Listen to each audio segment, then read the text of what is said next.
شو صار مع زعماء العرب؟ الحكام العرب، شو خدها مني، الحكام العرب أسود في بلادهم وأرانب في بيت الأبيض. هيك بيخافوا بيغبروا هيك. يعني من كلامك أنا بفهم إنه العرب.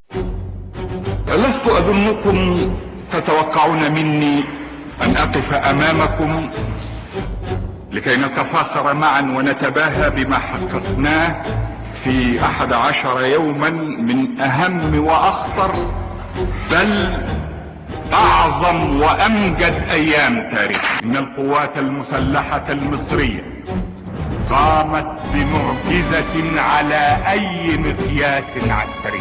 إن التاريخ العسكري سوف يتوقف طويلا بالفحص والدرس أمام عملية يوم 6 من أكتوبر سنة 73، حين تمكنت القوات المسلحة المصرية من اقتحام مانع قناة السويس الصعب واجتياح خط بارليف المنيع وإقامة رؤوس جسور لها على الضفة الشرقية من القناة بعد أن أفقدت العدو توازنه كما قلت في 6 ساعات.